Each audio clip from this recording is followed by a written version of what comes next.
Amritam tapta jivanam kabibhiriritam kalmashapaham sravanamangalam srimadatatam bhuvi grinanti ye buddhida janaha om shanti shanti shanti. O Lord, your gospel is like nectar and bliss, showered upon the pain-stricken lives of suffering humanity. It dispels all the sins and misdeeds of life. It brings spiritual welfare in life. The spiritual beauty, prosperity and grace spreads through and through one who listens to your holy words. They are the real givers who preach and pronounce the nectar of your message to the suffering humanity. Peace, peace, peace be unto us all. So we are reading the Gospel of Sri Ramakrishna. Sorry, I am delayed, of course, and it does not happen, but today, 5 minutes late, I am sorry for that. We are reading the Gospel of Sri Ramakrishna, the March 11, 1886. It is Thursday. And Sri Ramakrishna in Kashipur Garden House. It was 8 o'clock in the evening. Sri Ramakrishna was in the big hall on the second floor. Narendra, Sosi, M. Sharat, and the elder Gopal were all in the room. Sri Ramakrishna was lying down, and Sharat stood by his bed and fanned him. The master was speaking about his illness. Master, if some of you go to Dakshineshwar and see Bholanath, he will give you a medicinal oil and also tell you how to apply it. The elder Gopal, then we shall go for the oil tomorrow morning. M. If someone goes this evening, he can bring the oil. Then Sosi says, I can go. Master then pointing to Sharat, he may go. After a time, Sharat set out for Dakshineshwar to get the oil from Bholanath. The devotees sitting around Sri Ramakrishna's bed were silent. Suddenly, the master sat up and spoke to Narendra. Master, Brahman is without taint. The three gunas are in Brahman, but it is itself untainted by them. You may find both good and bad smells in the air, but the air itself is unaffected. Shankaracharya was going along a street in Benares. An outcast carrying a load of meat suddenly touched him. What? Said Shankara. You have touched me? Revered sir, said the outcast. I have not touched you, nor have you touched me. Atman, the Atman, is above all contamination, and you are the Purna, pure Atman. Of Brahman and Maya, the Jnani rejects Maya. Maya is like a veil. You see, I hold this towel between you and the lamp. You no longer see the light of the lamp. Sri Ramakrishna put the towel between himself and the devotees. Master, now you cannot see my face anymore. As Ramprasad said, raise the curtain and behold. The Bhakta, however, does not ignore Maya. He worships Mahamaya. Taking refuge in her, he says, O Mother, please stand aside from my path. Only if you step out of my way, shall I have the knowledge of Brahman. The Jnanis explain away all three states, waking, dream and deep sleep. But the bhaktas accept them all. As long as there is the ego, everything else exists. So long as the eye, so long as the eye exists, the bhakta sees that it is God who has become Maya, the universe, the living beings, and the 24 cosmic principles. So we find that here Sri Ramakrishna is in a very excruciating condition of his health. But see, what is Ramakrishna? This is to be understood, no? They're talking about little thing for bringing some oil from Dakshineshwar, who will go this, that, and then immediately he spoke to Narendra. Everyone is silent,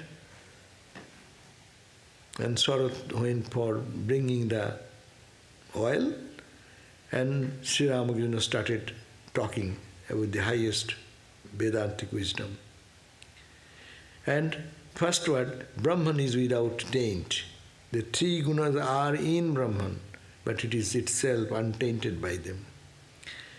You know that is said that what is Brahman? Brahman cannot be described, no? Brahman is what is only to be experienced, and that is the silence. But it is, always the question comes, if Brahman is truth, then what about this? So these are all the plays of the three gunas. Sattva, Rajas and Tamas, that is the three gunas. So Brahman is without taint, and the three gunas are in Brahman, but it is itself untainted by them. Gunas have this effect, no? Because of the gunas we see good, bad, holy, unholy, knowledge, ignorance. But this is the play of the gunas.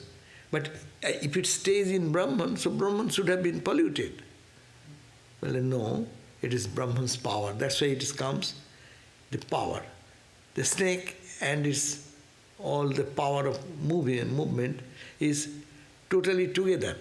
When it moves sometimes and does not move. But when it moves, it is the play of the power. So here is the three gunas. And then, I said, how Brahman remains uncontaminated? This is a question. If you say the three gunas are so, this whole diverse creation going on in the three gunas play. So if the three gunas in Brahman, then Brahman should be polluted then. Well, no, it is like the air. Sri Ramakrishna gives the example that good and bad smell in the air we find sometimes, jasmine flower, so you get the beautiful fragrance. And if something dirty and a stale thing, it makes a bad smell. But air does not get affected by that. The sky, the similar example, sky becomes clouded. The sky becomes bright without cloud. But sky is not affected by the cloud, not by the fire. When the fire, big bonfire starts, no? The sky does not get affected by that. It is unattached. But it happens in the space. Fire is set in the space, some space. So space remaining uncontaminated, the whole things come and go, but it does not touch them. So Brahman is untouched. That's why it said, Vedanta says, you are Brahman, you are pure, you are stainless. Swamiji teaches us that again and again. Say that you are pure. All this spiritual life is to think that pure, pure, pure, pure. What is the impure? Impure is this ignorance in which the three gunas play. That's why three gunas are playing with the three gunas. But this ultimately the Brahman remains untainted. That is to conceive this, it is very difficult. That's why, and Thakur gives another example. Shankaracharya was going along a street in the Benaras, and an outcast was carrying a load of meat, and suddenly he touched, no? And naturally, he's coming out of bathing from the Ganga, and he's going to do see the Vishwanath Darshan, and then untouchable, dirty, with a not clean person. So then he said, Shankara said, you have touched me, That's why she was really upset. Then Sankara, what said Sankara? You have touched me? Then revered sir, said the outcast, I have not touched you, nor have you touched me. The Atman is above all contamination. So all this contamination is in the body and mind. No? I touch you, pure body, impure body is the body. But you are not the body. Vedantas always you are teaching, you are not the body, you are the Atman, you are the pure Satchidananda self. So if you are pure Satchidananda self, what it matters? Someone touches you, the body is touched. So that is the idea of thinking every day. I am pure, I am stainless. Huh? People say that how you can say that you are pure, you are stainless, you being embedded into the total concept of darkness and doubt. How can you say that? It is impossible to think that way. That you are impure because your body, mind, you are living, you are walking, you are talking, and then you say, I am pure Atman, pure Brahman. Yes, pure Atman, pure Brahman, not with the body, but beyond the body concept. That you are eternally pure. Nothing has happened there. So that idea is the Vedantic idea of analysis. Atman is above all contamination, and you are that pure Atman. And of Brahman and Maya, the Jnani rejects the Maya. Not by saying not this, not this, not this, not this. Whatever comes, it is not, but it is Brahman alone is true, all else is false. No? That because everything is subject to decay. It has its origin, it has its growth, decay. It can be destroyed, it has a beginning, it has an end. But only Brahman has no beginning, no end. Maya has a beginning I do not know when. This is called, we do not know when Maya started or when our ignorance started. But we know with the dawn of knowledge, Maya does not play any role in the life. So it has an end. So analyzing all this way, Maya and Brahman can be separated. That's why the Jnanis, they take this path that it is the Jnani rejects the Maya. Maya is like a veil. You see, I hold this towel, that's what he's saying. Maya is like a veil, is separating our inner consciousness by this veil of ignorance. So that's why it is called the what? Avarana and Vikshepa. Maya has two aspects. We read in the other Vedanta text that it is the veiling power, and not only it veils. The veiling condition is one. That is in the susupti state. It is veiling. Not only that, it comes out and it manifests. So it is veiling and then projecting power. Thakur here talks about the veiling power. This was very important. Even he is so close, but we cannot see him, we cannot feel him. Yeah? There is a song, beautiful song. Amara to kache kache hridayero maje royecho tumi to hori ami tai bhabi mone koto dure tumi royecho amare pasori. Oh Lord, I think that atu kache kache, closer than the closest you are. Atu kache kache. And you are here in the Hridaya Romas, in the core of my heart. Every beating is happening because of that consciousness, your presence. Atu kache kache Hridaya Romaje royecho tumi tohori. Oh Lord, you are sitting here, no? Amitai bhavi mone, and I am thinking, koto dure tumi. You are far away, maybe in the heaven, in somewhere sitting. Roecho amare pasuri. You are forgetting me, you are saying somewhere. But this is the experience. So this is veiling.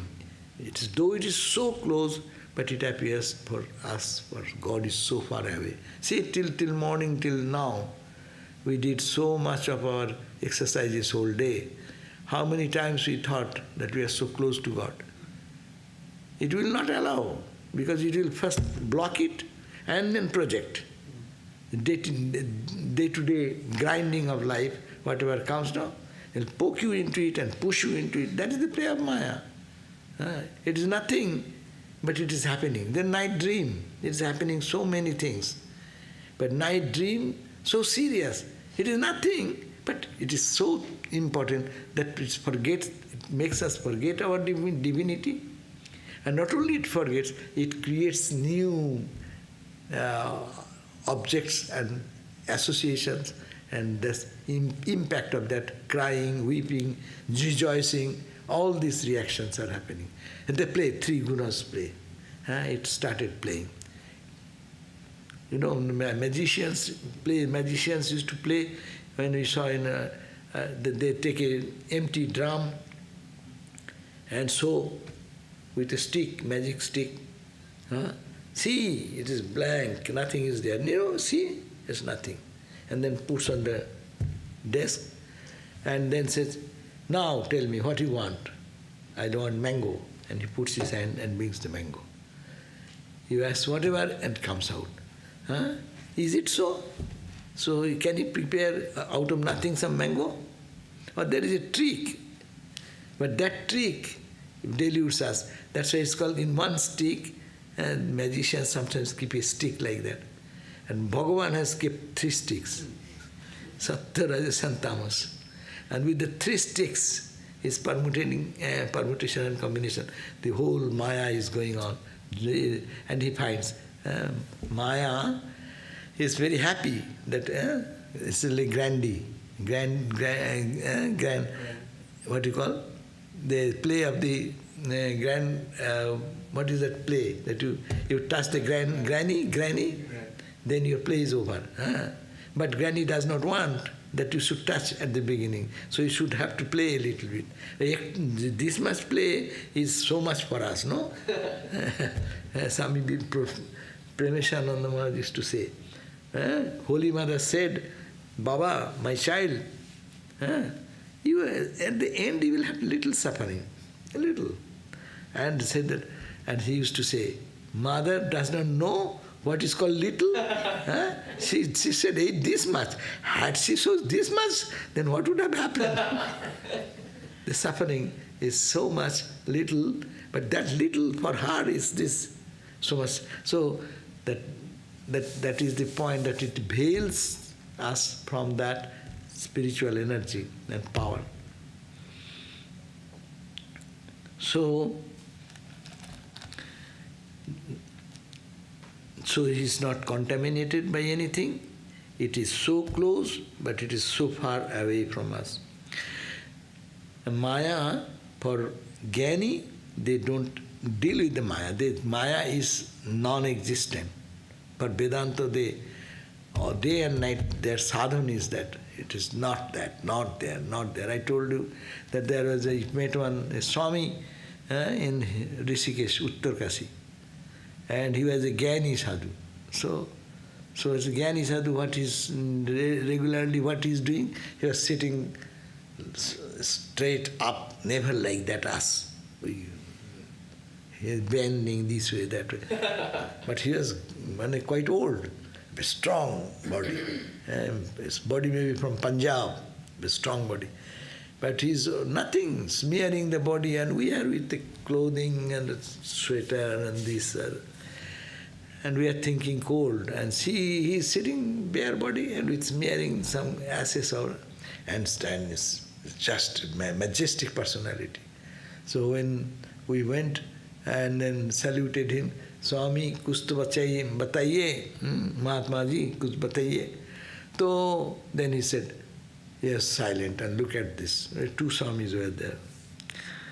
The Swami Suhitananda Maharaj, who is now the Vice President Maharaj, he was there. And then he said, the only words, Suraj nahi hai, Chandrama nahi hai, the bricks nahi hai. There is no sun, there is no moon, there is no trees, there is no... And no, and then he stops. That's why Swamiji says, neti, viramo jata hai. When you go on saying not this, not this, not this, and when you end there, when neti stops, there is nothing to reject. That is the Maya part. Then it's called the knower of truth. So Thakur is saying the same. The Jnani rejects the Maya. He does not accept anything of it. Happiness, misery, gain, loss, good, bad, they try to rise above that. Of course, you cannot rise in one jump. Naturally, there is a step. So that's why it's so long practice. They start with the I am not the body. Annomayo, pranomayo, manomayo, vijnanomayo, anandamayo, atma. That atma, which is connected with the pranomayo, with the body, with the mind, with the energy, with the intellect, with the ego, those are not me. I am. Jyotiraham. I am that fire, I am that light, effulgent light, birthless, deathless, effulgent light. That I am. So they emphasize on this. I am not this Maya, the play of this Maya. Whatever is there, an interplay of this body means body has interplay with all the things in the world. Because I am a body, I see, I hear, I eat, I sleep. But when you are not in the body, in the deep sleep, you don't eat, you don't interact with the external world, anything. So if you can penetrate that wall of ignorance, then where there will be any work, any duty, any good, any bad there, no? So it is beyond all. Maya is like a veil, and he said that she is so close, but we can just a little covering. I give this example every time. Maya is like, the ignorance is like standing before the mirror. If some little thin layer of fog comes, smoke, what is called vapor comes, no? Little, after you shower, maybe that little it comes, you can see, you don't see your face. It is nothing, it is a micro deposition of that little fog-like thing, and that stops. What the question of thicker covering? So thicker covering will distort. Sometimes it is distorted. It is not mirror, it is a concave mirror or convex mirror. This whole world is a mix, concave and convex mirrors. You see how your face looks with the concave, and when the convex, like a hari. But your my face is neither this, neither that. So we are all distorted images. We are living in the distorted images where there is no this distortion in the real thing. It is that is unchanging reality. Now you cannot see my face. Achha. Then he says, but bhakto. Now this question of the bhakto. How many people will be able to really follow this Vedantic high principle? No? But as a bhakta, what we live in this world, we interact with this world, and we live in the gunas, in the three gunas. We are made of three gunas, we interact with the three gunas, we live in the three gunas. So, this bhakta, however, does not ignore Maya. This is his mother. So that's the Maya and Mahamaya. The Sakto philosophy comes there. It is a very simple, Thakur has said, but his whole philosophy is Vedanta and Shakta philosophy. Shakta philosophy will say, Vedanta will say, Maya has an end, Maya has no beginning. But Shakta philosophy will say, Maya has no beginning, no end.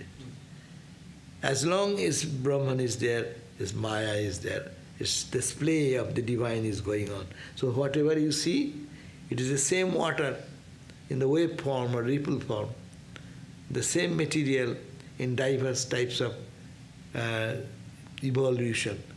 But it is nothing but the Brahman alone appears like that. And this is Mahamaya, therefore call this power as Mahamaya, great mother, oh mother. And that's why Shankaracharya says, Makshadvaro kapato patanakuri kashipuradishwari bhikshang dehi kripa avalammanakuri mata annapurneshwari. So that breakthrough. You have to break through this Maya veil. They pray to Maya, Mother. And then, rather rejecting this, you can try. That needs a great power. But to surrender is better. And call her that same power as the power called Maya, Mahamaya. Mahamaya. That's a great idea, Mahamaya, and taking refuge in her. And you say, oh Mother, please stand aside. Please stand aside for my path. Only if you step out of my way, I shall have the knowledge of Brahman. That's why we hear that, no? That Mother appears when the Kashi Vishwanath, Manikarnika, Thakur's vision, he saw that the body is dying, lying, and then Shiva coming giving the mantra, and Mother coming and untying. Unless Mother unties the knot, there is no freedom. Guru can give you mantra, but mantra will not do. Ultimately, Mother will have to come.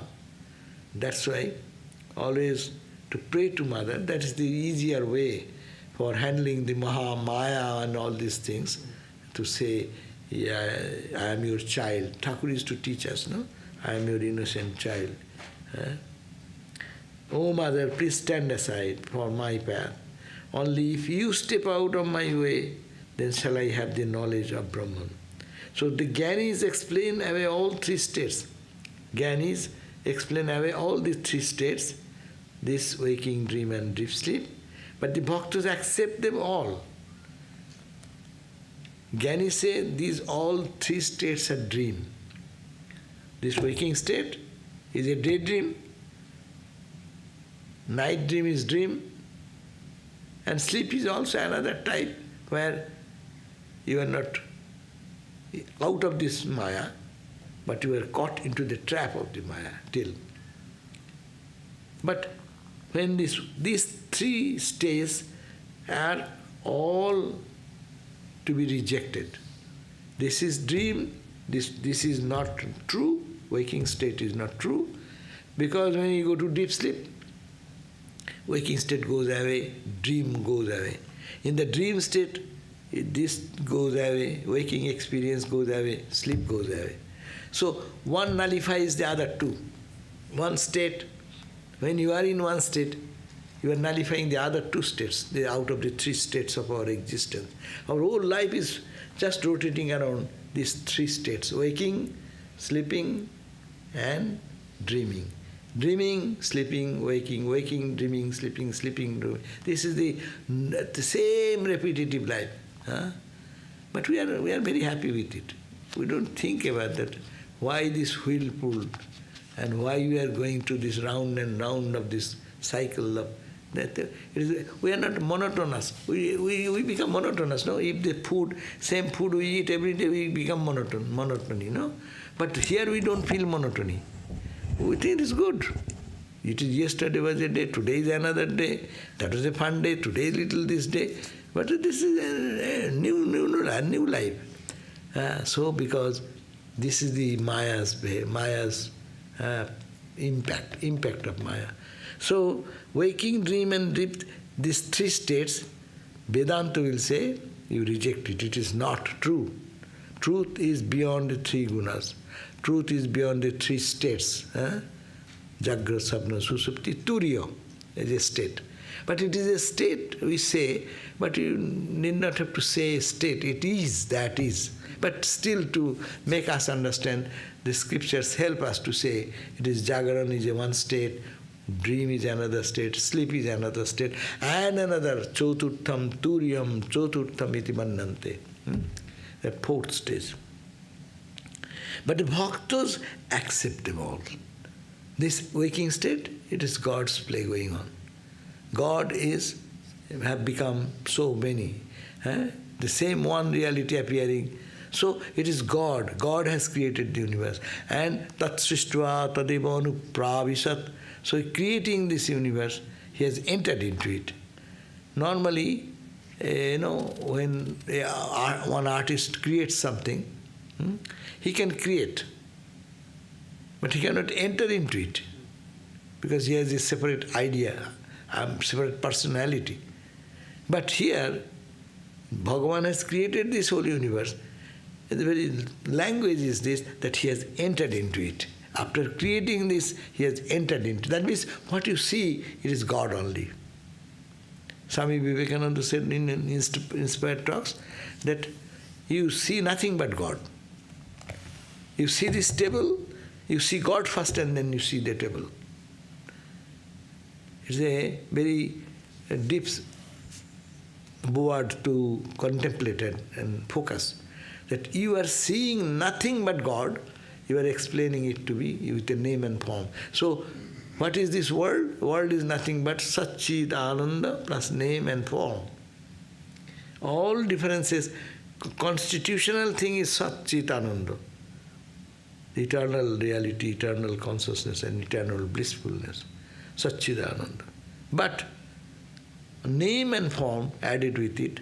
You see, anything you give a name, if you write you can wipe out the name and form side, that everything is fundamentally Satchidananda.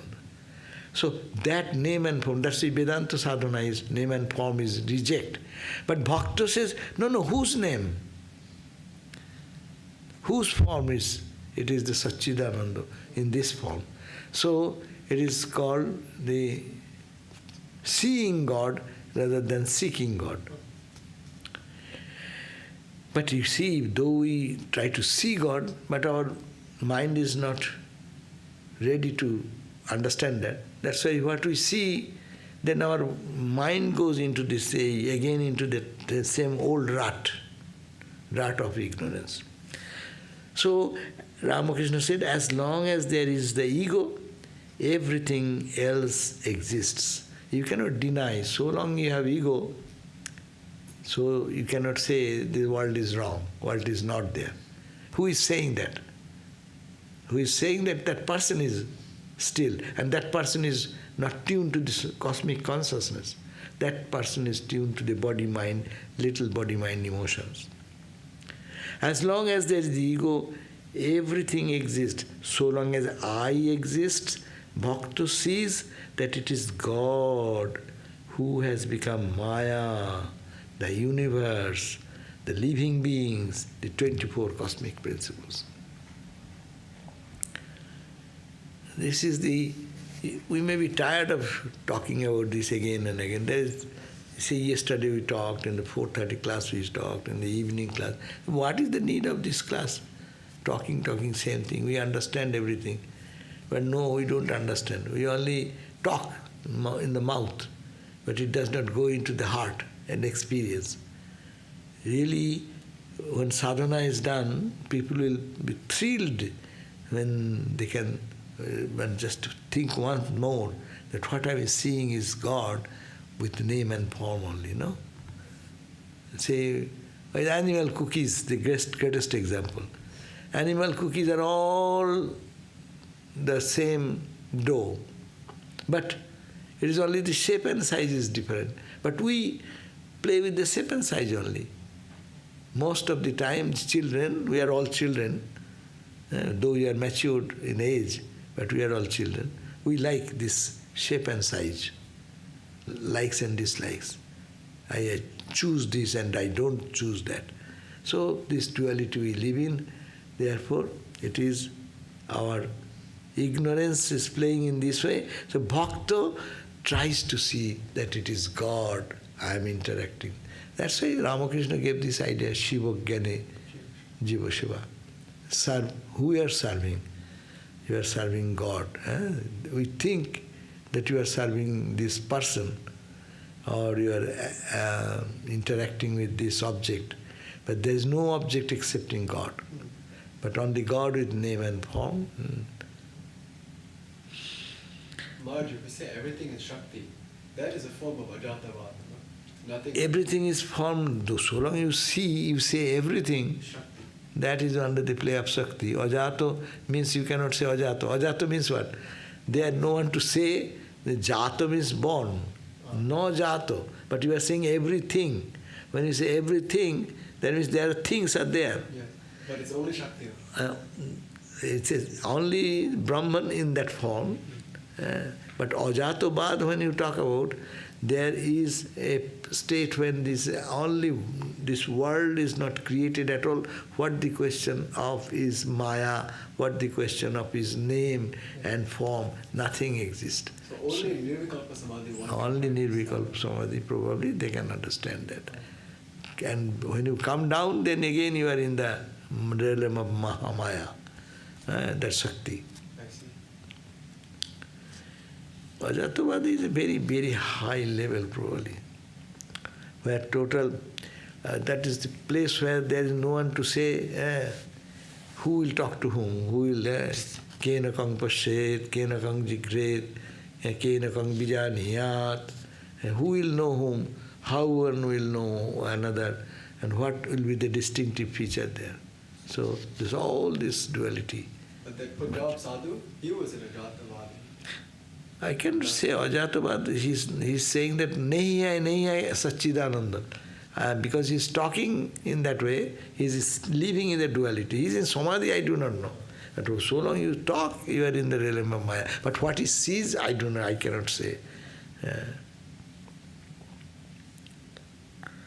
Master, Narendra and the other devotees are silently listening. Master again continues. But the theory of Maya is dry. Repeat what I said. He said, Ramakrishna said, but the theory of Maya is dry. Ramakrishna didn't want that we should have dry sannyasis. He said, no? I don't want Shukno. And he used to say, Ma, oh mother, don't make me a Shukno sannyasi, a dry sannyasi. You know, dry sannyasi, those who really reject, you see, they don't enjoy anything of the world. Yes, but if you enjoy, then how you are enjoy Brahman? You cannot. But the bhaktas, they can see this way and enjoy the world in a different way. So they become a little dry. That's why he said, the theory of Maya is dry. Repeat what I say. Narendra says, Maya is dry. Then Sri Ramakrishna affectionately stroked Narendra's face and hands and said, your face and hands shows that you are a bhakta. Dry sadhus we have seen. In Himalayas you go, many really Advaita Vedanta, they are Vedantavadis, but their faces are very, because their rejection is their own principle. They don't accept anything. So good or bad, naturally your face becomes a little not very sweet and soft, no? But the devotee's eyes are different.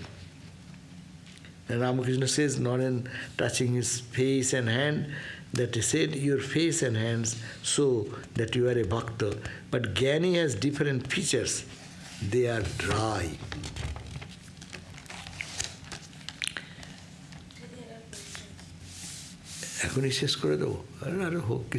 Another some pages. Even after attaining Jnana, the Jnani can live in the world, retaining Vidyamaya. That is to say, bhakti, compassion, renunciation, and such virtues. This serves him two purposes. First, the teaching of men, and second, the enjoyment of divine bliss. If a Jnani remains silent, merged in Samadhi, then man's heart will not be illumined. Therefore, Shankaracharya kept the ego of knowledge. And further, a Jnani lives as a devotee in the company of the Bhakta, in order to enjoy and drink deep of the bliss of God. So, now the question may come, after attaining knowledge, why the Jnanis then live in the world? What is the need? They have accomplished their purpose. They should not, no one be connected with the world. But no, then unless that Jnani retaining the Vidya Maya, they keep Maya, but that Maya does not bind. One is Avidya Maya, which is covering our knowledge and our understanding, and does not allow to see anything. But Vidyamaya is a Maya which like a glass, separation in a glass. It shows you Brahman, all pervaded Brahman, everywhere, and Jivan Mukta. That state comes. That's why that bhakti is the Vidyamaya, and that Vidyamaya means in them we find compassion, renunciation, devotion, all these things are virtues we can see tangibly manifested. So otherwise how will you know? God is all joy. How do we know? Unless we see a Brahmagyani sparkling in joy, no? How will you know that it is the bodily suffering and pain does not touch them? You see that Hari Maharaj, Turiyananda. See that suffering and pain of such serious thing, it does not bother them. But yes, so long they are in the body, when they are in body consciousness, they will say, little bit. But they can take out their mind so that they are not involved into it. So how will you know that Brahma-jnana is such that it can bring eternal bliss in the heart of all? And they become Ramakrishna. Is out of compassion, is touching this person, touching that person, rousing their spiritual consciousness. And what happening? Is taking the negativity of them in the body and mind. So body and mind is suffering. Atman does not suffer. But body and mind, because you are doing the action to the body, body will have the action and reaction. You take chili, you will have reaction of the hot chili, how it will react in your tongue. If you take ice cream, it will touch differently. So long this experience is going on, both physical world will work in the physical level, but spiritual world is something different. So, what is the purpose? Another purpose, the two purpose of a knower of truth, Jnani. What? One purpose is that the teaching of men, he goes to place and speaks about God and just evokes the spiritual potent energy in them. And second, the enjoyment of divine bliss. They live in the body, and with a little separation, they enjoy the bliss of God. In the Vaishnava literature, they have horripilation, they'll be sweating. All these things happen in asto, sattika, vikara. That happens with them. So to enjoy that bliss, if you are in samadhi, who will enjoy whom? To enjoy something, you need separation. You should be there, ego, but that ego should be very pure ego. We enjoy in a lower level, so our lower experiences does not stay for long. As one minds become finer and finer, someone's meditation is for even few seconds, then that deep meditation will carry him joy for a long period. And samadhi, it is unbelievable how intense will be that joy. If a jnani remains silent and merged in the samadhi, then how people will get benefit out of it? Many people who are searching for illumination, they don't get the joy, but you go to the holy man who has realized the soul, realized the Atman, and their presence gives you joy, and you see the light, and then it inspires people. Therefore, Shankaracharya did this by his Guru's word to ego of knowledge. He kept I, but not that I, unripe I. Thakur said, ripe I, unripe I. Yeah, that I which is impure, it is not ripen enough, sweet enough. So unripe ego, we belong into the unripe ego level. But when spiritual sadhana goes on, it becomes pure. And pure I actually does not make a blockage to experiencing God. Bhakta in order to enjoy and drink deep. So why he started, and further Jnani lives as a devotee. When after Jnana, you find they become like devotees, because they are come in their company, the devotees who go in order to enjoy and drink deep of the bliss of God. So always go to the holy people and get the benefit of it. The ego of knowledge and the ego of devotion can do no harm. It is two terms. Ego of knowledge, Shankaracharya have, and ego of devotion, who Sri Chaitanya have. But both experience the same joy. It is the wicked eye that is harmful. That is our eye, is a wicked eye. After realizing God, a man becomes like a child. There is no harm in the ego of a child. It is like the reflection of a face in a mirror. The reflection cannot call names. Or it is like a burnt rope, which appears to be a rope but disappears at the slightest pop. The ego that has been burnt in the fire of knowledge cannot injure anybody. It is an ego only in name. So the Gyanis we find, they have some ego, they talk, they interact, they bless, they sometimes become angry, they become reactionary, but it is not like us. It has no impact on them. It is a reflex action. It is like reflex action. Reflex action, you cannot say anything why it happens. This is the way every body will work like that. If someone cuts your finger, blood will come out.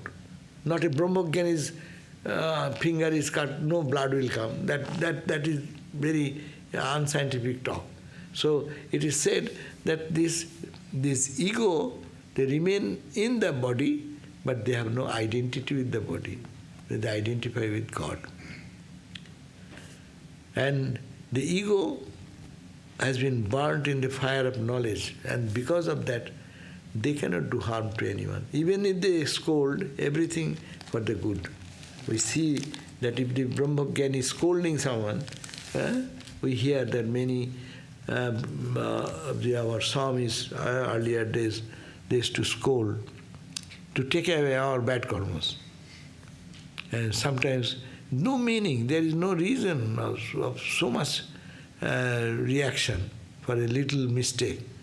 But they used to do it because to take away our ego, bad things from our life.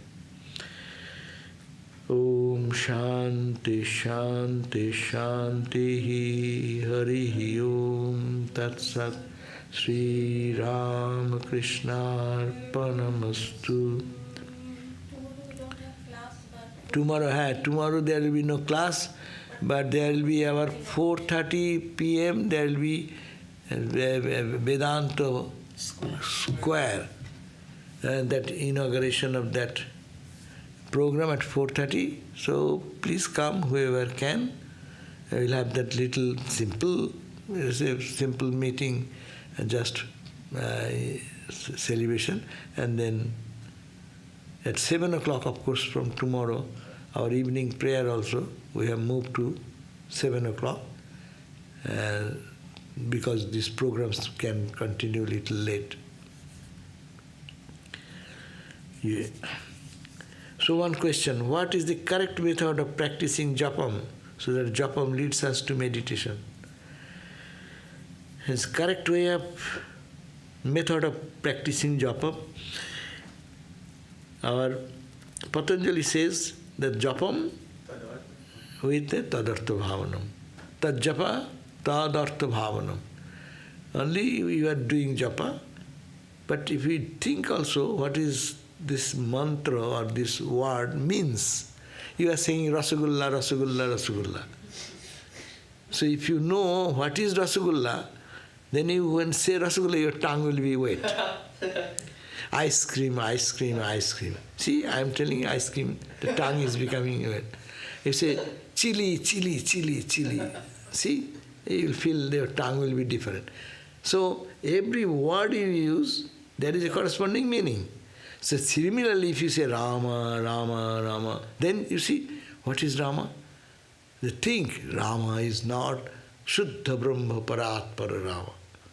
Not that Rama is a man or a boy born and like a king and went into exile and all this. It's a human aspect. But who was in the human aspect? It is Shuddha Brahma Paratpara Rama. That Rama who is pure and a pure Brahma, Shuddha Brahma, and a supreme, beyond all understanding, Parat Pararam. And then he has become, in time-space, he has become a human form. So, my Rama, though human form, in time and space, but it is Satchidananda. So this is the meaning of the mantra. All mantras will lead us to this understanding that the mantras may be one form, one part is the form, another part is to the indicating actually what this form stands. It stands for the infinite, absolute, Satchidananda.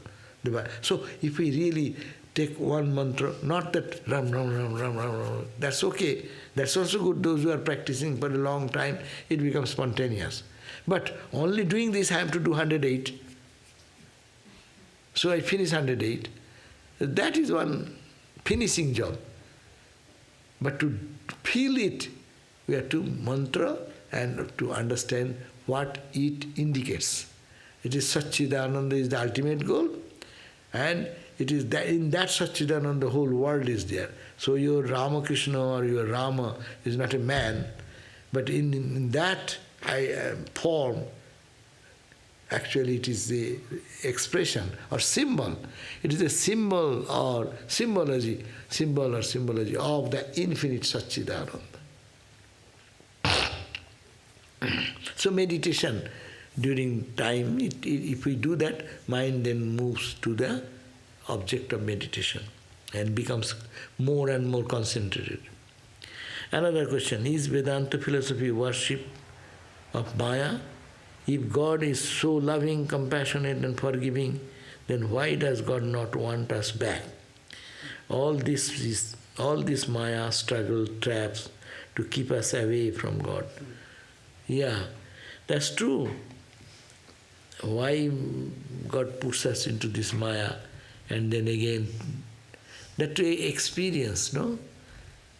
Experiencing something, then you enjoy. Suppose you are everything, say suppose someone is a billionaire's boy, he enjoys all the luxuries, but he sometimes wants to go to McDonald's to eat something. He does not need to get, he can get food which we cannot think of. One plate maybe $1,000, no? I said, that's okay, but we get $5 something, we get happy. But he becomes monotony.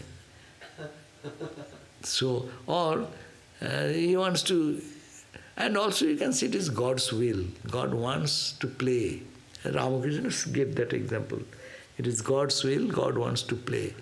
And that play continues for some time. And when the child cries, mother plays with the children. When the child, mother, why does not the mother take the child all the time in the lap? And let the child play. And then what the mother does, bring someone toy. Give one toy. And child goes on playing for some time. And then sometimes he will be tired. It is not like mommy. So throws away. Then mom comes quickly and gives another toy. So why? Mom loves the baby, but still why she does that? She wants the child should play. So child should cry also a little bit. That will make the muscle strong. Anyhow, so whatever, that's the God's play. So we do not know why, but it happens. And meaning, I do not know meaning. The Maya struggle and traps, these are all for experience.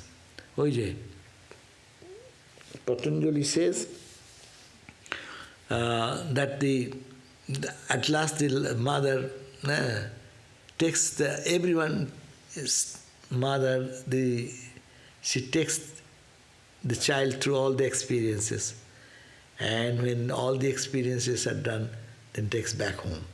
It's her play. We cannot say why and why. Okay? Maharaj, Swamiji says to Sister Nivedita that I am all jnana on the outside, bhakti on the inside. The Master is all bhakti on the, what does he mean? That means we look at Sri Ramakrishna, normally we see that he is always saying ma, ma, ma, ma, mostly. But we read, he's talking of With Noren he is talking differently. But when the devotees come according to their level, he is talking about that. And mostly he's singing and dancing and this and that. Is a bhakti upasana, appears. And he started his sadhana with crying and weeping and this and that. That is the bhakti sadhana. So, appearing. But inside is fully established in the knowledge supreme. His knowledge is not like our ordinary bhakti. So Ramakrishna, though appears outside, is full of devotion, but he is full of knowledge inside.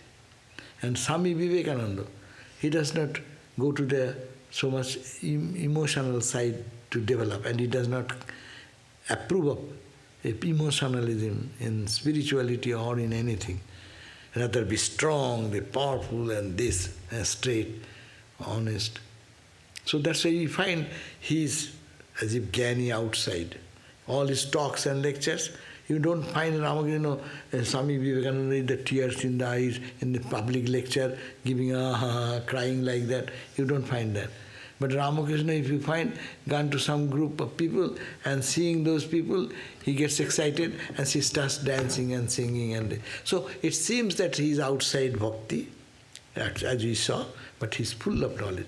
That means they come as a combination of both jnana and bhakti. So one question has come, how to change the idea that we are not devotee?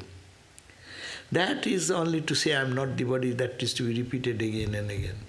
How to change the idea? Yes, it is an idea. We were pure soul, but we have been taught from our childhood, I am the body, I am the body, I am the body. So what is the way? You have to say, I am not devotee, not devotee, not devotee. So Hari Maharaj, Swami Turiyananda, and so one lady used to come and visit and every day salute and say, Baba, aap kaisi hai? So Maharaj said that, I am okay. Then the second day also, motherly lady, women coming and asking pranam. And what question? No more questions. Aap kaisi? Baba, I am my father, how are you? He said, that's okay, I am okay. And third day, Swami Turiyananda got angry. मैं जिसको भूलने चाहता है, that which I want to forget, and you are coming every day saying, how are you, how are you, how are you? I don't want to think of the body, I want to think of the Atman. I am not the body, not the body, not the body, I am saying that internally, and you are every time, Baba, kaisi hai? Kaisi hai means our body ka mana? You are talking about my body. So this is the point. That will be the sadhana. We will have to day and night think in that way, and that idea will go. One idea can be washed out by another idea. That's called the maguz dholai. Brainwashing. All the communistic thought and these are that brainwashing. You put that in, all the dogmatic idea, brainwashing. That's why they select their children at a very young age. Suppose this all the Taliban and other people are done, they are taught in the very early age of their life. They make them memorize first all these bad things, and then later on to explain and doctrinize that way, that way, that way. They become an embodiment of that doctrine. So Vedanta doctrine is also same. If one is sincere to think like that, day and night thinking of that, one becomes that. Okay? Om Shanti, Shanti, Shanti. Jai Ma. Thank you.